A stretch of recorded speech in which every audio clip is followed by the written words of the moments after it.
先上结论，99%的男人都出过轨，或者找过小姐。结论是闺蜜告诉我的，她是律师，还拿出了相关数据，数据不会撒谎。我测试了老公，发现他的确有问题。让我没有想到的是，出轨对象竟然是我闺蜜。更让人意外的是，闺蜜并不知道她成了第三者。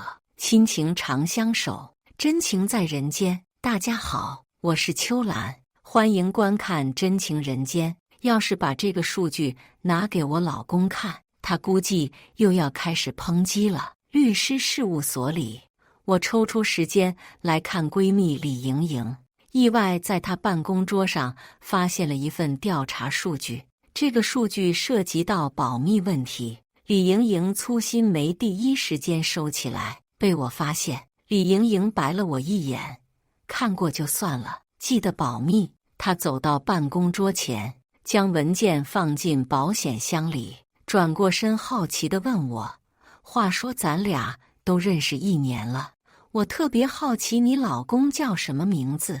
我露出歉意的笑容，这个得保密，工作需要。再说了，你不也没告诉我你对象叫什么名字？李莹莹叹了口气，姓氏总能说一下吧。我对象跟你老公一样，在特殊部门工作，也需要保密啊。我道，黄，搞颜色的黄。李莹莹刚喝一口阿钙奶，忍不住喷了一桌面。她笑着骂我，你有毒吧？又不是那个同音最多的姓氏严。至于专门解释一下吗？我心思不在开玩笑上，反而对刚刚他放进保险箱里的数据文件很感兴趣。它就像是一根刺，权威性让本就多疑的我忍不住联想到自己男人身上。莹莹，我认真的，真有99%的男人都出过轨吗？我怎么感觉这数据有些夸张了？他的回答模棱两可，仁者见仁，智者见智吧。我就读于金融业，靠着爷爷那辈攒下的人脉关系，在这一行不说混得多牛，起码在衣食住行上还是自给自足，绰绰有余的。丈夫黄涛也就读于金融业，不过由于他工作的特殊性，需要我在外人面前替他的名字保密。前段时间有一部主角叫费可的电视剧里，就有这么一个配角色，从事黄涛差不多类似的工作。我这么说，大家就明白了，股市背后真正的操盘手，那一组99%的数据，就像是在我身边不断盘旋又无法摆脱的万恶蚊子，扰得我无法静下心。回家之前，顺便还从楼下超市老板那儿买了2只家养的活鸽子。我脱下厚重的羽绒服，撸起袖子钻进厨房，照常准备晚上的饭菜。结婚后，妈就告诉我春滋夏消，秋补冬藏，还说我们江家女最容易长寿，为了以后不孤独终老，要多给丈夫找补一些。老人家嘛，总是迷信，但我并不认为这是不好的事情。华夏文明传承5000年，能保留下来的东西，那都是无数辈祖先从生活中实验出的结论。这鸽子汤的炖法也非常有意思，必须提前把汤汁备好，将鸽子嘴鼻捂住，等它窒息而亡，立即剔除羽毛，再开肠破肚，摘除内脏，最后将保留着血的家鸽直接丢进锅里生焖。黄涛挑食，嘴巴刁，不喜欢吃原味家鸽，于是我只能加一些调料，改改口味。其实啊，原本我并不想做这些东西，只是结婚快有3个年头，我已经快2年没有和先生有过那方面的生活。前年体检，我悄悄给黄涛多选了一个体检项目，结果显示他的精子存活率极低。悄悄拿着体检报告去找权威医生询问，医生告诉我这玩意儿只能靠补。怎么补？就用鸽子汤呗。和姐妹们说句心里话，我挺想过那方面生活的。正如我前面所说，快2年没有房事，男人有需求，女人也是一样，不然天底下为什么会有那么多嫁给条件不错男人的妻子，还会婚内出轨，各方面都不如自己男人的情夫呢？为的不就是那方面的需求？这是人之常情，没有什么不好意思说的。不同之处在于，我和很多与我同样情况的姐妹们一样，虽然欲求不满，但仍然恪守婚姻规则、道德底线。在这一方面，绝大多数的女同志做得远远比男同志要好。不过让我郁闷的是，像什么生蚝、韭菜、猪腰、羊肾、牛骨、泥鳅、枸杞、人参，该买的都买了，这家伙愣是一点反应都没有。我不吃鸽子，这几天天天吃，快给我吃吐了。黄涛一回家，刚进客厅闻着味儿就开始拒绝，也将我从发呆的状态拉回现实。不吃怎么行？你妈天天催着要娃，你这身子一点反应都没有，都补哪儿去了？补到别的女人身上了。随口的一句玩笑话，黄涛脸色微微一沉，随即他又模仿电影里某个角色的语气：“我告你诽谤啊！”情绪、表情转换速度极快。我满意的点头，不愧是搞保密工作的，这情商真拿捏了。我变着花样说他不行，他却用一句玩笑话处理夫妻关系的不和与尴尬。在我的淫威之下，他还是硬着头皮吃掉了2只鸽子，最后就导致除了嘉哥，他其他的饭菜一口吃不下。趁着黄涛洗澡的时候，我脱掉衣服，拉开浴室的门，溜了进去，弯腰弹了弹他的小老弟儿，抿着嘴摇头：“哎，白吃了，你出去。”他像是被野男人偷窥的黄花大闺女，跟你一起洗澡，想烫死我吗？好吧，反正我回来已经洗过澡了。为了提起他的兴趣，我专门进更衣室换了一套在京东购买的风情款真丝吊带超短裙。我没有怀过孕，平时也注重保养。换好衣物后，我来到镜子前观察自己，身材和颜值一如结婚前的模样，秀色可餐。唯一有些让我不舒服的地方是，那张很好看的脸上眼角位置多了2道鱼尾纹，疙瘩。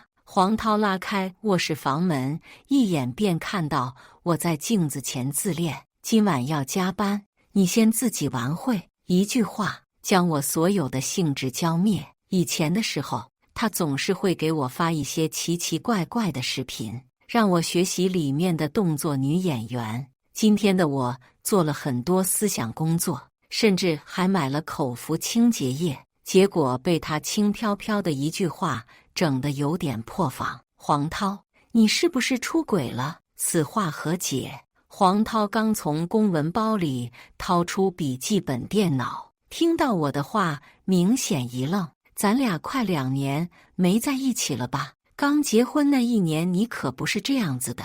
他将笔记本放回公文包里，走过来抱住我，安抚我的情绪，又替我自作多情了不是？就我这工作，哪有精力去接触别的女人？天天累得跟狗一样，领导一句话，我就得加班加点拼命干，椅子坐久了，都快给我坐成伟哥了个屁的。我咬了咬牙，其实按咱俩的经济条件，你不用这么拼的。黄涛叹了口气，你说的对，咱俩的条件，就算不上班，这辈子也衣食无忧，可也得为将来孩子考虑啊。现在国内这么卷，要是不给孩子一个好的起点，将来孩子会不会怪我们？我们能有今天这么好的生存条件，那不都是长辈们拼了一辈子才给我们拼过来的。我忍不住叹了口气，你这口才不去搞传销，可惜了。他宠溺地摸了摸我的脑袋，别闹了，快去玩你的吧，我要工作了。我的心一软，但舒儿又想到李莹莹的话，忍不住问他，你知道今天李莹莹跟我说什么了吗？黄涛捏我腰间软肉的动作瞬间停下，带着忐忑不安问：他说什么了？他有一份保密数据，我不小心看了，上面的数据显示，99%的男人都出过轨，或者婚内和别的女人在一起。这种情况在条件越好的精英男士身上就越容易发生。黄涛被气得不轻，他拧起我的耳朵笑骂：是啊，我也出轨了，出轨的女人就是你闺蜜李莹莹。李莹莹有没有告诉过你，她谈的对象也姓黄？那个人就是我。我被气得不轻，忍不住张口咬在他手臂上，疼得黄涛嘶嘶直叫。哎呀，开个玩笑，你怎么还当真了？黄涛疼得有些气急败坏，一天到晚你就是闲的，什么调查数据，还99%的男人都出过轨，他怎么不说100%呢？就我这样，天天累成狗，在你面前硬气一点都费劲。你觉得我有精力找小三？找小三干嘛？让小三嘲讽我吗？我又问他，那你怎么知道李莹莹对象也姓黄？黄涛道，安氏操盘手圈子就这么大，我怎么可能不认识？随即他又叮嘱我，你知道就好，不要泄密，任何人都不行。我全然没了兴趣，规矩我懂。是了，我需要保密他的身份，但他不需要保密我的身份。我想李莹莹的男朋友应该也是一样，所以两个人如果认识的话，也属于正常现象。晚上刷视频，真的，这字节跳动的大数据做得真牛。我严重怀疑他在我手机里安装了窃听器。晚上刷个破视频，本想着刷一些搞笑的，缓解一下郁闷的心情，结果不是推荐出轨，就是推荐和活守寡相关的词条视频。我也是第一次深刻理解到什么叫活守寡，就是丈夫活着呢，但就是没有夫妻生活。闺蜜李莹莹约我喝下午茶，她告诉我最近要出差去四川接一个刑事案件，时间需要1个月，可能更久。还告诉我这是她从事律师行业的第1个外出委托，是她男朋友给她介绍的案子。我忍不住问了一嘴，话说你都跟男朋友谈了快3年了吧，怎么还不结婚？李莹莹虽然没告诉我她男朋友的名字，但我知道2个人经常在一起开房，她的男朋友很强，让我有点羡慕。她说时机没到呗，反正我也不想那么早结婚，接触太多离婚案子了，我对结婚有恐惧。她不说，我也不问，所以这个事儿就一直拖着。她打开手提包，递给我1套化妆品，我又买了2套护肤品。老规矩，咱俩1人1套。我笑着接过，随后开车送她去机场。李莹莹和我的关系极好，虽然我和黄涛同样属于金融业，但自己工作的本质和黄涛不同，经常需要和律师打交道。3年前的李莹莹是实习律师，如今在我的资源供给下，已经小有名气。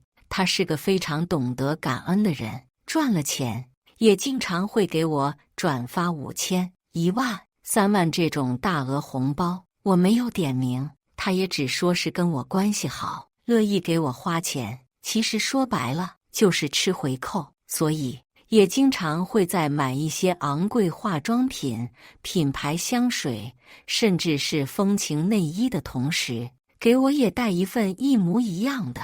差不多3年时间，我没有在化妆品上花过1分钱。不过这一次，她换了化妆品品牌，问她的时候，她说男朋友想让她换个味道和风格，快没有新鲜感了。当时在车上的时候，我忍不住呵呵。她听出我的嘲讽，耸了耸吊带香肩，随即表示自己确实也想变化一下。就是李莹莹给的这款护肤品和香水，让我发现了自己的先生不对劲。可能不少姐妹每次都会因为自己丈夫洗澡这个问题，没少教育过自己男人。但黄涛不一样，他每一次下班回家，第一件事就是洗澡。在一个平平无奇的周五，黄涛一改往日忙碌状态，早早就下班回家。我到家之后，他已经换上睡衣，靠在沙发上刷古装剧了。今天怎么回来这么早？我有些意外地看向他。国家下了新型指标，上面的领导最近挺忙的，我们就闲下来了。你快去洗澡，今晚我要给你一个大大的惊喜。说着，他还配上一脸坏笑的表情，上下打量我。我大概能猜出是什么惊喜了，主动靠过去，倚在他身边。什么惊喜啊？他的指尖顺着我的事业线往下滑。如你所想，我激动得不行，二话不说就往浴室里钻。可洗澡的时候，我闻到了久违且熟悉的味道，味道的来源是来自挂在墙架上黄涛的外套。我拎起他的外套嗅了嗅，的确是我以前使用过的香水味道，只是那款香水我早就已经用完了。那这个味道，脑海里不由自主勾勒出李盈莹的容貌。李盈莹身上的香水味，瞬间鸡皮疙瘩起了一身。我掏了掏黄涛的衣服口袋，结果意外发现有一撮不属于我发色的头发。注意，不是一根，而是一撮，就好像是有人故意放进去的一样。不知是先入为主，还是我对李盈莹太过于熟悉，我总觉得这一撮头发就是李盈莹的。一个细思极恐的想法在脑海中诞生。黄涛，他用开玩笑的语气堂而皇之地说了自己出轨李盈莹的事实，一种被欺骗的愤怒感油然而生。黄涛是个细心的人，他不可能在自己衣服口袋里放一撮头发，因为每次我洗他的衣服都会掏口袋，防止他有什么重要的东西被洗衣机搅坏了。难道李盈莹也发现不对劲，所以故意把这一撮头发放在他口袋里？还是说李盈莹早就知道他是第三者，故意挑衅我？我一声不吭，默默将这一撮头发收起来，随后开始洗澡，考虑接下来该怎么面对黄涛。洗完澡之后，我换上了保守的睡衣，这才慢悠悠晃出去。黄涛似乎是等不及，凑过来搂住我的腰，一只手压在我后脑勺，嘴唇就贴了过来。我挣扎着将他推开，黄涛微微皱眉：“怎么了？”我道：“你真不走运，亲戚来了。”听完我的话，黄涛十分郁闷，但他还是拉着我走到沙发旁。我们俩挨着坐下后，他开始解裤子。“你干嘛？”看到他久违的轮廓，我却再也没了兴致。黄涛抓着我的手摁在轮廓上，嘿嘿坏笑：“不是还有嘴吗？”我猛地一怒：“滚！不良片段看多了，表面道貌岸然，私底下就是个老色批。如果没有怀疑这件事，或许我会随了他的意，但如今不可能了。我接受了婚姻的条条框框，忍受着生理需求，所以我也不允许自己的男人在外面沾花惹草。事情没有调查清楚之前，我不会让他碰一下。”黄涛愣着，不明白我为何突然发这么大的火气。我深深地吸了一口气，解释：“主要是亲戚来了，待会给我情绪搞起来很难受，希望你能理解。”黄涛点点头，不再继续调情，有些失落地进了屋玩手机。丈夫黄涛是个非常谨慎的男人，他的手机我偷偷看了，没有任何值得注意的记录。还查了他的银行账户流水，除了工资存款和日常流水开销，没有任何异样的记录。每一条消费订单也都有头有尾，有处可查。我不信邪，又专门去了李盈莹的律所，找了另一个年轻律师帮我查黄涛的开房记录，依旧正常。7天时间很快过去，黄涛下班后又开始对我献殷勤。唯一可疑的地方就在这儿了，以前他基本不会碰我，现在天天晚上就像是打了鸡血一样，在我身上蹭啊蹭。为了防止被他发现，我开始装病，不是肚子不舒服，就是头疼腰疼，装得很累。终于熬到了李莹莹出差回来，迫不及待约了她在之前的咖啡馆见面。这么着急忙慌的干嘛？李莹莹气色很不好，眼袋突出，眼眶也黑了一圈，应该是没休息好。我凑过去，从她头上揪下一根头发。李莹莹哎了一声，表情有些痛苦。干嘛拔我头发？很痛爱。我笑着说长白头发了。她睨了我一眼，可你拔的是黑头发，拔错了。我重新拔。李莹莹连忙摆手，别，我怕疼。我笑笑没说话，默不作声，将头发收进包包里，打算悄悄去医院做 DNA 比对鉴定。李莹莹出差归来之后，黄涛倒是不怎么黏我了，这让我更加确信他们俩肯定有奸情。等待是煎熬的，2天的鉴定时间给我的感觉就像是一个世纪般漫长。终于，我还是等到了鉴定结果，并且确定了那一撮头发和李莹莹头上拔下来的头发基因相似度99%。看到结果的那一刻，我快崩溃了。我想到自己男人可能出轨，潜意识也觉得就是李莹莹，但我依旧不肯相信。只是血淋淋的真相告诉我，这一切都是真的。但我并没有像其他原配夫人那样发了疯似的去教训第三者。考虑到黄涛工作保密性的客观因素，李莹莹极有可能并不知情。如今我顾不得这些了，再次找上李莹莹，她正在接待当事人，好像又接了一个离婚案子。忽然觉得有些讽刺，命运的齿轮竟这般滑稽。我的丈夫出轨了一个专长打离婚官司的律师，看你心事重重的，该不会发现丈夫出轨了吧？李莹莹送走当事人之后问，注视着他的眼睛。我缓缓点头，是出轨了。你知道我丈夫叫什么名字吗？李莹莹抿嘴，那不是机密。我毫不犹豫脱口而出，是黄涛。李莹莹颇为惊讶，黄涛？我一直盯着他面部表情看，只是他的表现有些平淡。李莹莹，你的惊讶并不多，或者说你早就知道自己是第三者。这是我第一次叫他全名，正常我会叫他莹莹，就是要告诉他我现在非常认真。本以为他不知情，如今看来事实并不是我想的那样。李莹莹忽然笑了，不过笑容给我一种很悲凉的感觉。她说，果然啊，那天你拔我头发就是为了做 DNA 比对吧？我放在黄涛口袋里的那一撮头发，你发现并收起来了是吗？你故意放的。我哑然。李莹莹点头。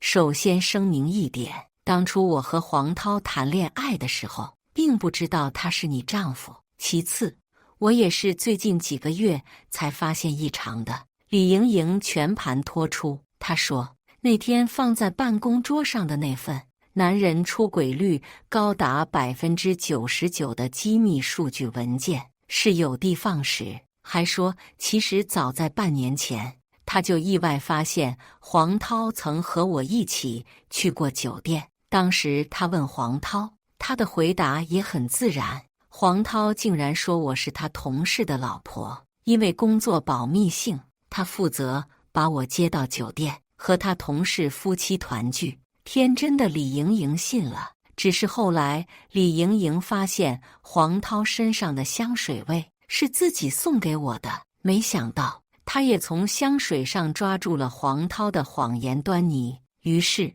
就在办公室里故意放了那份机密文件。从我和他的玩笑对话中，他确定了一件事，那就是我的丈夫和他的男朋友都姓黄。种种线索联系在一起，他不得不多想，考虑到他作为律师，如果出轨当了小三，属于知法犯法，极有可能影响自己的职业，所以才故意放了一撮头发在黄涛口袋里，看看我能不能发现。大概就这些，我知道的和我的想法都告诉你了。李莹莹淡定地喝了一口凉茶，整个人看上去轻松了不少。我脑子非常乱。李莹莹又问：“你有没有什么想法？”她是我闺蜜，出轨的是我丈夫，可她又不知道黄涛是我丈夫，这关系可真够乱的。见我沉默，她再一次开口打破平静：“其实我们都是爱情的受害者，好闺蜜，我们俩都没有错。错的是黄涛，他表面一套，背后一套，在床上还跟我许诺，给我举办一场盛世婚礼呢。结果呢，这狗男人居然早就结婚了。我发现端倪之后，快1个月没跟他在一起了。最近他有没有找你那个？都是成年人。”我自然知道他是什么意思，于是摇头，我拒绝了。李莹莹考虑到职业因素，并没有和黄涛摊牌，不过她告诉我自己已经和黄涛和平分手了。她问我还能不能和黄涛继续过下去，这日子自然是过不下去。我又不是神经病。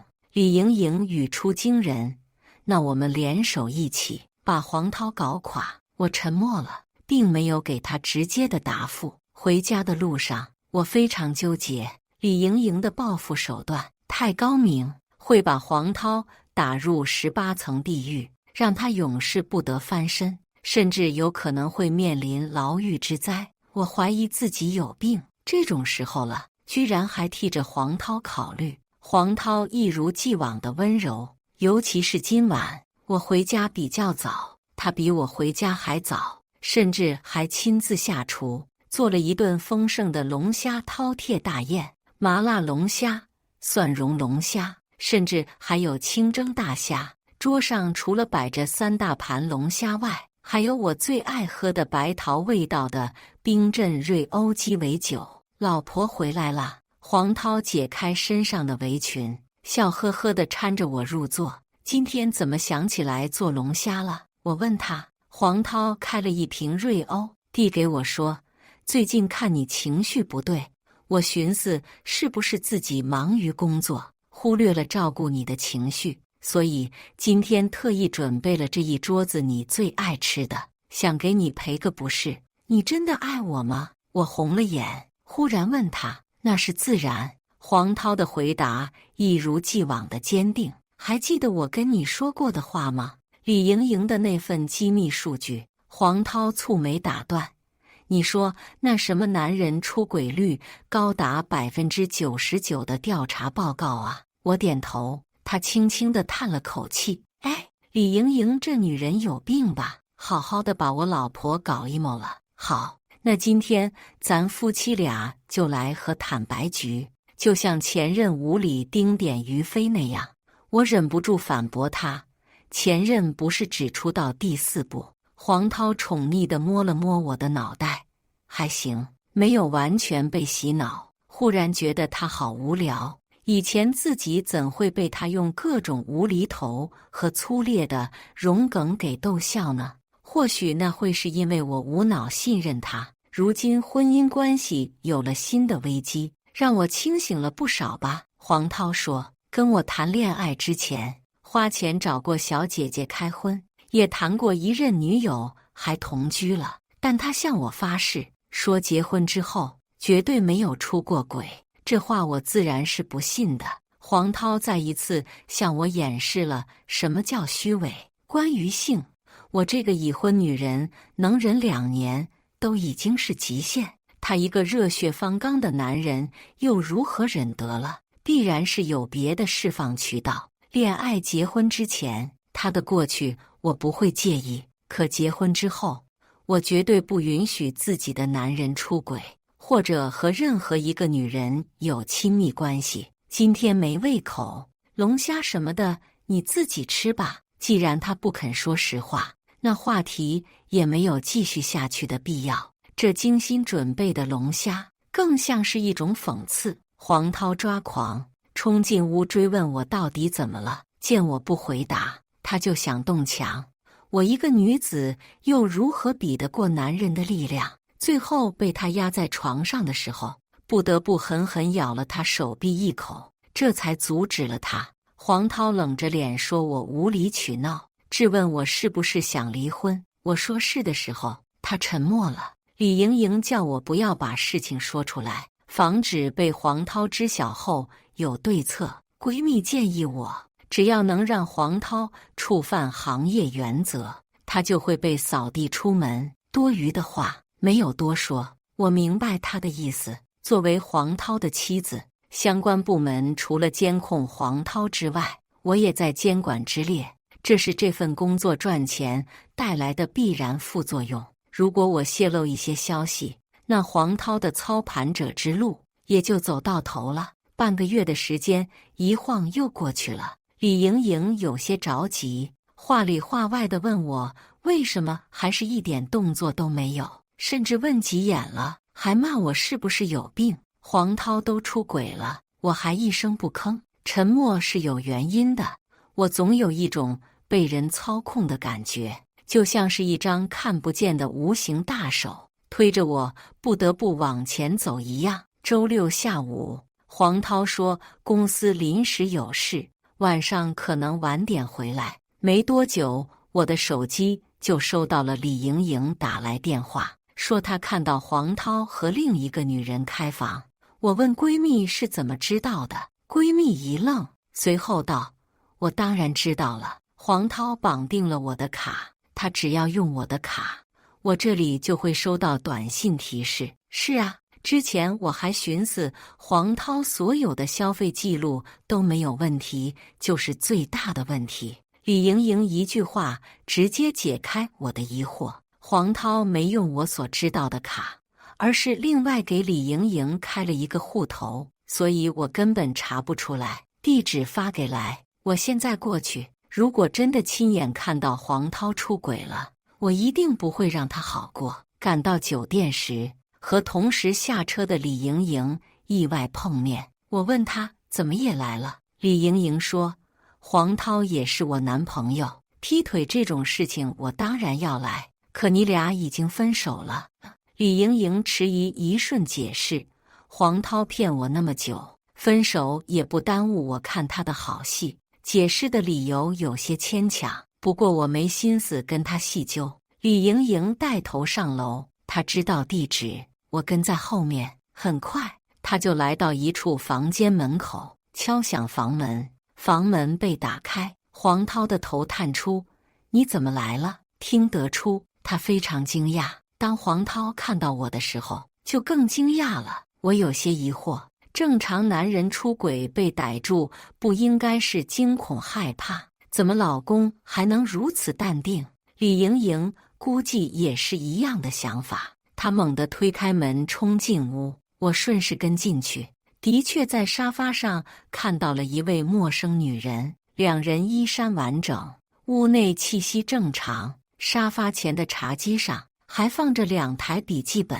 李莹莹很生气，她推了一下黄涛，质问他为什么和别的女人开房，跟你有什么关系？黄涛皱眉，李莹莹支支吾吾说替我出头。其实看到这里的时候，我心里大概明白，事情并不是我看到的那样简单。沙发上的女人表情也十分错愣，黄涛充满责怪的眼神看向我，但终究还是没爆发，耐着性子将事情的来龙去脉解释了一遍。沙发女是他的上司，刚从国外的控股公司被调到国内协调工作，黄涛作为项目负责人，自然是要接待他。让人无语的是，接待就接待，怎么还跑酒店房间来了？怎么能不让人误会？如今我不仅不相信黄涛的话，就连闺蜜李莹莹的话我也不敢相信了。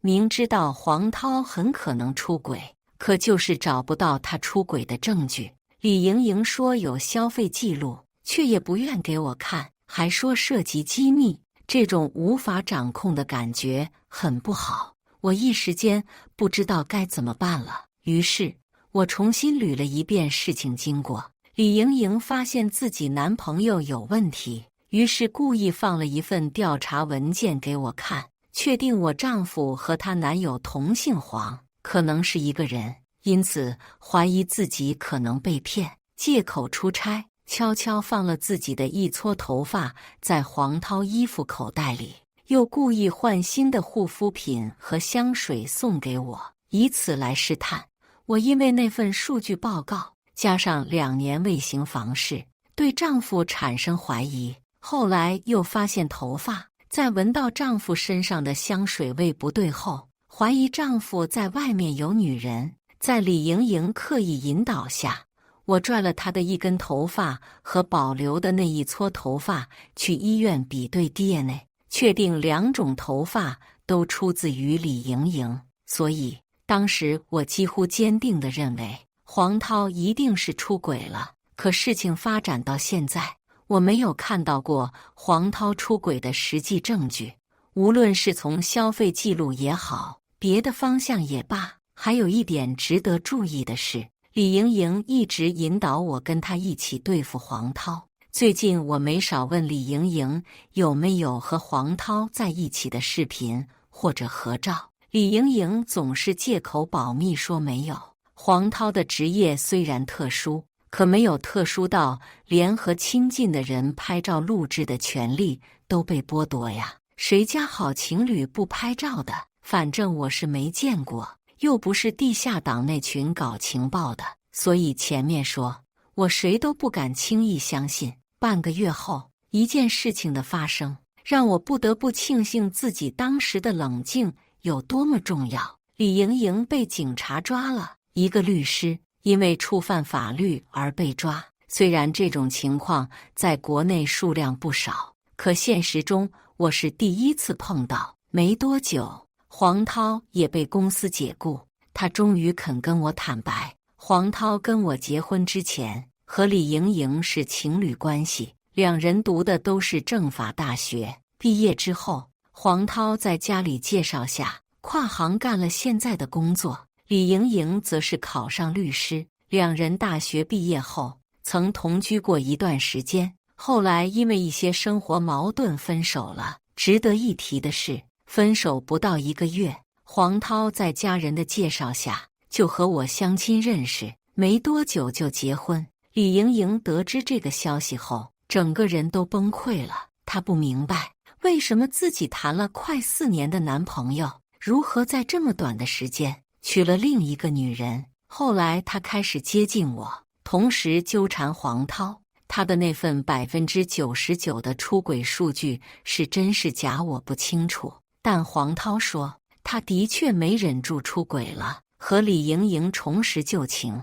李莹莹刻意接近我，制造我和黄涛的夫妻矛盾，希望我能和黄涛离婚，甚至还想着把黄涛工作给搞掉。只是她没有料到我面对丈夫出轨会如此冷静地处理，在没有绝对证据之前不哭不闹。于是她破防了，做了些错事，试图把黄涛从那个职位上搬下来。李莹莹成功了，黄涛也的确被辞退，可他由于知法犯法，最终被警察抓走，面临牢狱之灾。黄涛告诉我，李莹莹是个孤儿，表面上温润大方，实际上是个性格极端的女人，否则也不会跟他分手。只是没有想到，后来李莹莹又纠缠自己，面对女色，她终究没能扛住。李莹莹为了不让黄涛跟我在一起，甚至天天借着工作的理由去找他。2人几乎每天都会在办公室的隐私房间做那种事情，甚至连经期都不放过黄涛。黄涛讲到这里的时候，我终于明白他为什么结婚3年，有2年没跟我有过夫妻生活。试问哪个男人能顶得住我花钱补在他身上的营养，最后全都被李莹莹给榨干了。坦白所有后，黄涛递给我一纸离婚书，我毫不犹豫签了。李莹莹没有撒谎，黄涛的确婚内出轨，只是我没有证据。黄涛自己承认，所以我也没有和他争家产，而是平分婚内资产。感谢大家的观看，欢迎大家在下方评论区讨论。如果你喜欢这类故事，记得点击订阅《真情人间》，并分享给更多的人，这会对我帮助很大。再次感谢大家的观看。